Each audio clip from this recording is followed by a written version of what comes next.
with another one. We start at the top of this page. We'll see here what it says. Russian troops reportedly end drills, leave Ukraine border as tensions remain high. Now, like I said, I always like to wait for things to shake all the way out so that way I can speak to it. We're not gonna play the video. I don't need to get no stupid copyright strikes or nothing like that. They do that every once in a while to your boy whenever I do stuff like that. I don't ever monetize anything, so it doesn't matter, but I just don't feel like going through that. Thousands of Russian troops have reportedly withdrawn from the Ukraine border after conducting month-long drills as tensions remain high amid fears that Moscow may be planning an attack. On Saturday, Reuters reported more than 10,000 Russian troops were exiting several regions near Ukraine and returning to permanent bases, citing information from Interfax news agency. Those areas include Crimea, which Russia annexed in 2014, as well as in southern Russian regions as Rostov and Kuban. This is in quotes. A stage of combat coordination of divisions, combat troops, squads of motorized units has been completed. More than 10,000 military servicemen will march to their permanent deployment from the territory of Combined Arms area of drills, the Russian army told Interfax, according to Reuters. The report comes as Russia recently moved to deploy tens of thousands of troops along Ukraine's north, east, and southern borders, which sparked fears across Kiev and the west that the country might be planning an invasion. The number of Russian troops near the borders has varied in reports from 90,000 to as high as 175,000, according to Reuters. Russia has repeatedly denied any plans for an attack and has instead insisted that it has the authority to deploy troops within its borders as it deems necessary, which is true. The nation is also seeking a promise from NATO to refuse Ukraine's entry into the organization and scale back military support to Kiev, citing concerns that its own national security is threatened by Ukraine's ties to the West. Let me give you guys a brief explanation of that. What they're trying to say is that, and I think I read this to you guys before in the RIC, the Big and Weak, which it explained that they can't allow for NATO troops or any kind of Western troops to be so close to their borders. They're like, fuck that, and I understand. I agree, and I understand. We don't want a war, Russian Foreign Minister Sergei Lavrov said earlier this week. We don't want to take the path of confrontation, but we will firmly ensure our security using the means we consider necessary. Saturday's report of Russian troops withdrawing from the border also comes 2 weeks after President Joe Biden and Russian President Vladimir Putin spoke by phone about the situation. During that call, the White House said Biden warned Putin that Moscow will suffer economic and diplomatic consequences if it attempted an invasion. Separately, NATO allies last week urged Russia to withdraw its military presence near Ukraine and instead pursue diplomatic negotiations. The organization has also said that Russia has no authority to determine Ukraine's fate within NATO. Okay, so you don't have any authority to determine what Russia's going to do if you allow them in. See what I'm saying, bruh? This motherfuckers is crazy. We are gravely concerned by the substantial, unprovoked, and unjustified Russian military buildup on the borders of Ukraine in recent months and reject the false Russian claims of Ukrainian and NATO provocations. So you hear how one side's calling the other a liar, the other side. Russia's not calling the U.S. liars. They're like, look, because the balance of power has to be right. You can't be able to send troops here. You can't, because they're going to bring in missile systems, all kinds of stuff if they allow Ukraine to NATO. Okay. We call on Russia to immediately de-escalate, pursue diplomatic channels, and abide by its international commitments on transparency of military activities. We are ready for meaningful dialogue with Russia, they added. We reiterate our long-standing invitation to Russia for a meeting of the NATO-Russia Council in the near future. Now, do y'all remember when they did that little democratic thing or whatever, or, like all the countries that are supposed to be democratic, and they held like that little conference, and they didn't invite Russia or China? Okay. But they're supposed to be talking. See, once again, they want Russia to bend the knee. They want China to bend the knee. And Russia and China know how weak the U.S. is. So why would they willfully give in or give up? Okay, so that's the end of this article. Man, let's see some more real quick. Come on, don't act up on me. This is from December 5th, I want to say. This is from 20 days ago. It's almost a month ago, y'all. U.S. seeks Russian and Chinese support to salvage Iran nuclear deal. Now, y'all know how pathetic they are because before December 5th, all month, they've been talking about this Ukrainian border thing and they want Russia to help them. You see how backwards they are? So you want to be all up in Russia's backyard. You want to get right up on them. But then at the same time, and you want to tell Russia that they're tripping for building up their troops just in case anybody tries anything funny. And then on the other end, you're like, well, will you help us with Iran? Help yourself. Help your fucking self. Didn't y'all sanction them? Didn't y'all try to obliterate their economy? Help your fucking self. That's how I would feel if I was Russia or China. Let me go ahead and just read, though. Iran's natural allies are said to have been surprised by how much it had gone back on its own compromises. The U.S. is hoping pressure from Russia, China, and some Arab Gulf states that may yet persuade Iran to moderate its negotiating stance in regards to steps the Biden administration must take before both sides return to the 2015 nuclear deal.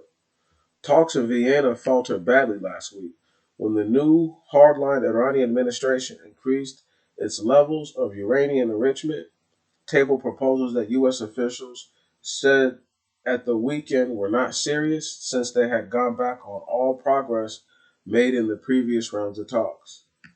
Give me one moment. My There we go. It's acting up on me. U.S. officials also confirmed that they would press ahead on emergency board meeting of the U.S. Inspectorate. There we go. Before the IAEA, it's probably something over there in the Middle East. Probably has something to do with that. Before the end of the year, if Iran did not restore a level of access to its nuclear sites that satisfied the nuclear watchdog. So pretty much what they're trying to say is because we'll determine what we have to do to y'all with this so-called watchdog party if y'all don't come back to the table. In Tehran, officials insisted that two major texts of sanctions and Iran's nuclear obligations that it tabled at the Vienna talks were fully in line with the nuclear deal, saying the real roadblock was the U.S. refusal to lift the sanctions. I told y'all, they tried to sanction them to oblivion, and you want them to come back. Ain't nobody about to bow fucking to you niggas, man. Get the fuck out of here, man. U.S. officials claim Russia and China had been taken aback by the degree to which Iran had walked back its own compromises from previous rounds of talks, as well as becoming more resolute about the demand it had made of the U.S. and of others. The senior U.S. official said, I think they do share a sense of disappointment, to put it diplomatically, at what Iran has chosen to do with the last several months of preparations for the talks. The direct talks featuring Iran, Russia, China, Germany, France, and the EU recommenced in Vienna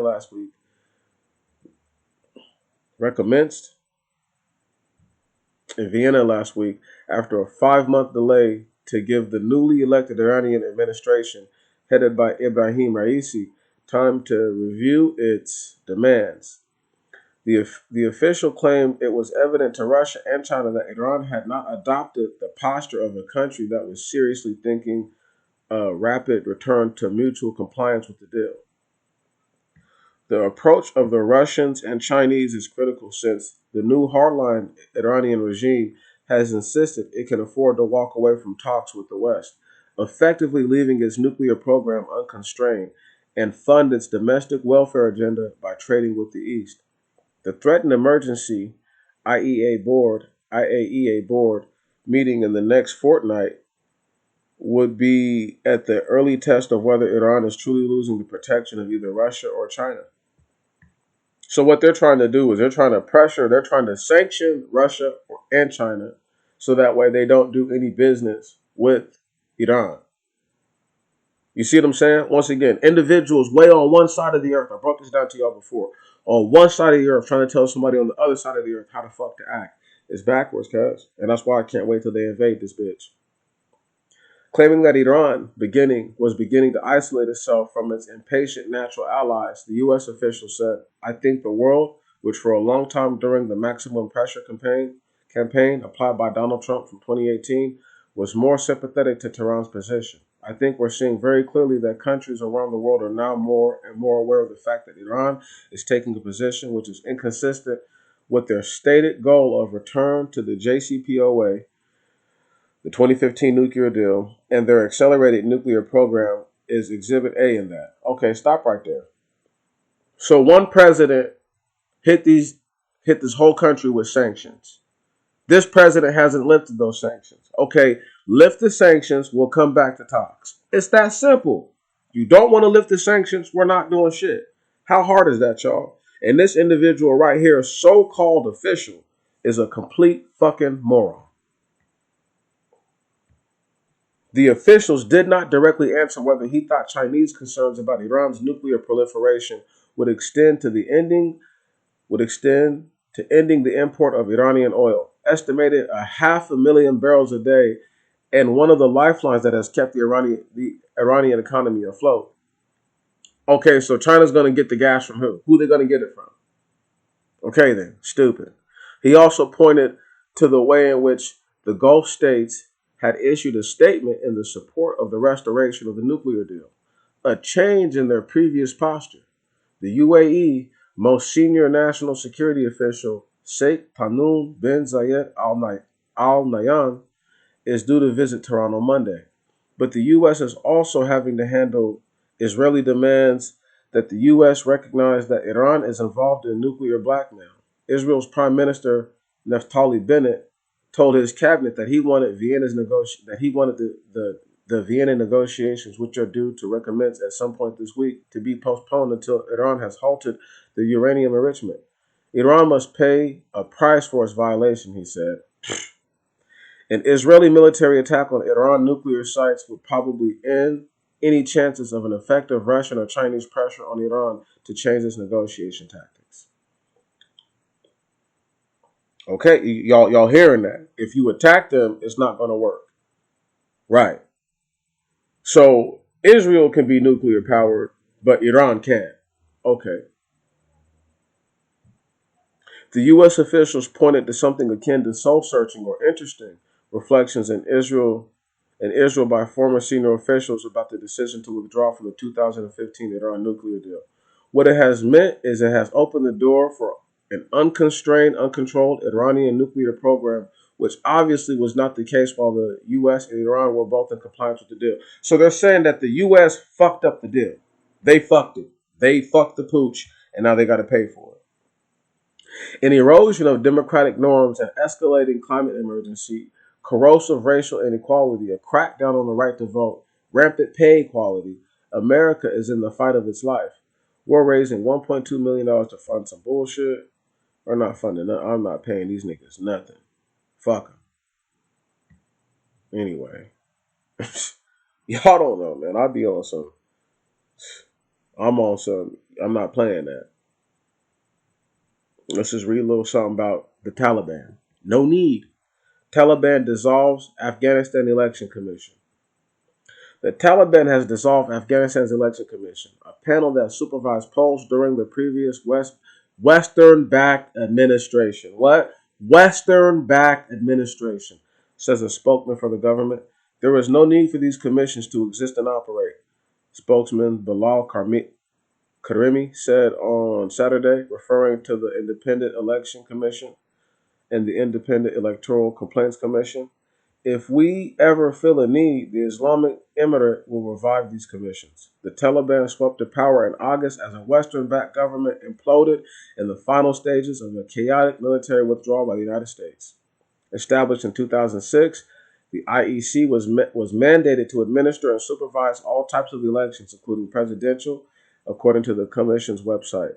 They have taken this country in a hurry, and dissolving the commission would have huge consequences. Aragans, Aurangzeb, who headed the panel up until the fall of the previous regime, told the AFP news agency, if this structure does not exist, I am 100% that Afghanistan's problems will never be solved as there won't be any elections, said Aurangzeb, who, like many Afghans, goes only by one name. Halim Fideh, a senior politician in the previous regime, said the decision to dissolve the Electoral Commission shows the Taliban does not believe in democracy. No, they don't believe in your democracy. They don't. Once again, you can't tell somebody how to think, y'all. I can't stress this enough to you. They can't. Just because they say that does not fucking make it true. They are against all democratic institutions. They get their power through bullets and not ballots, said Fideh, who was a governor of 4 provinces over the past 20 years. How did the United States come into power? Does anybody recall them asking the indigenous native population to just, hey, can we just have this land? Or did they murder those people in their sleep and take the land and continue to rape, pillage, and murder more and more and more and destroy the earth and even until this day? Okay, totally backwards when they say stupid shit like that. Before the Taliban takeover, several electoral commissions officials were killed by armed groups, and they deserved it. Karimi said authorities who had dissolved 2 government departments this week, the Ministry of Peace and the Ministry of Parliamentary Affairs. The Taliban has already shut down the former administration's Ministry of Women Affairs and replaced it with the Ministry of Promotion of Virtue and Prevention of Vice. That ministry earned notoriety during the Taliban's first stint in power in the 90s for harshly enforcing religious doctrine. The Taliban government is pressing the international community to restore billions of dollars in suspended aid and have pledged a more moderate rule this time around. It doesn't matter what they do. Right on? And they got some females face up there, the same kind of females who want to be translators, want to be doing dumb shit like that, traitors to their own people, and the reason why their country got bombed in the first place because of motherfuckers like her. Listen, y'all, I have no love for no traitors. I have no love for anybody that's going to betray what it is that they believe that they stand for. Man, I salute y'all. I salute you. I salute you again. I hope y'all understand what it is that I'm trying to lay down, what I'm trying to lay out to you. If you don't understand it, I'll give you a brief synopsis of everything. I've been doing these RIC videos now. In a few months, it'll be a year. I have been consistently adamant about my stance on what I feel that RIC is supposed to do. I am not telling anyone what I think will happen. I'm telling you what I know is going to happen. That all the individuals who are already within this country, are already within the confines of the so-called borders of this land, are one day going to turn on the very inhabitants and citizens that have made their lives comfortable. That will be the funniest thing. And then they can take all their complaints, all their whatevers, and they can take them out on all these individuals who they've put up, above, promoted before my people who deserve everything that the earth has to offer.